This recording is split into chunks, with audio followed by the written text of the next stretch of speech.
بسم الله الرحمن الرحيم والطور وكتاب مسطور في رق منشور والبيت المعمور والسقف المرفوع والبحر المسجور إن عذاب ربك لواقع ما له من دافع يوم تمور السماء مورا وتسير الجبال سيرا فويل يومئذ للمكذبين الذين هم في خوض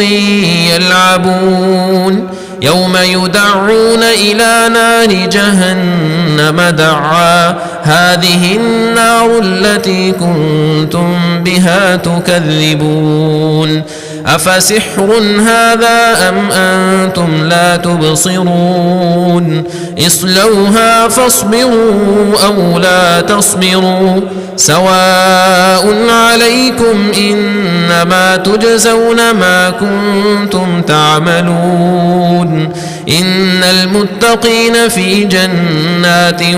ونعيم فاكهين بما آتاهم ربهم ووقاهم ربهم عذاب الجحيم كلوا واشربوا هنيئا بما كنتم تعملون متكئين على سرر مصفوفة وزوجناهم بحور عين والذين آمنوا واتبعتهم ذريتهم بإيمان ألحقنا بهم ذريتهم وما ألتناهم من عملهم من شيء كل امرئ بما كسب رهين وأمددناهم بفاكهة ولحم مما يشتهون يتنازعون فيها كأسا لا لغو فيها ولا تأثيم ويطوف عليهم غلمان لهم كأنهم لؤلؤ مكنون فأقبل بعضهم على بعض يتساءلون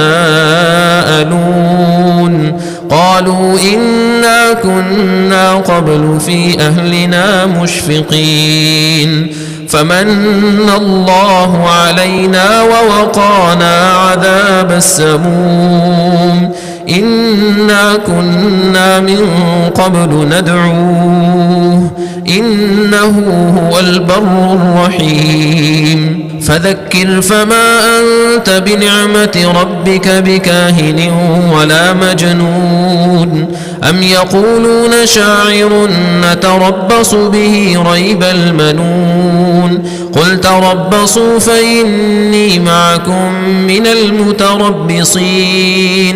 أم تأمرهم أحلامهم بهذا أم هم قوم طاغون أم يقولون تقوله بل لا يؤمنون فليأتوا بحديث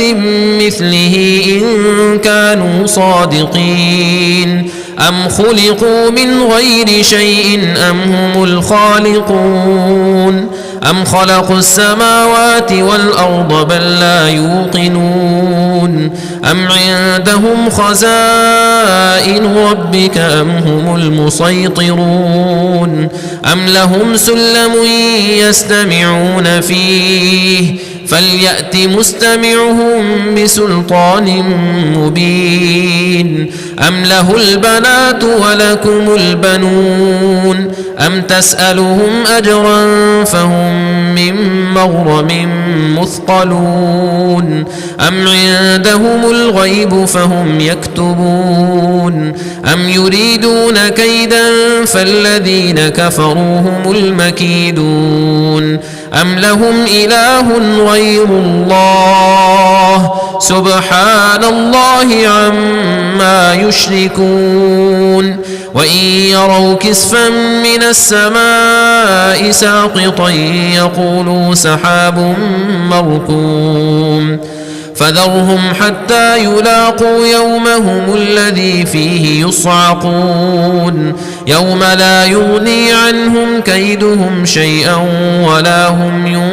ينصرون وإن للذين ظلموا عذابا دون ذلك ولكن أكثرهم لا يعلمون واصبر لحكم ربك فإنك بأعيننا وسبح بحمد ربك حين تقوم ومن الليل فسبحه وإدبار النجوم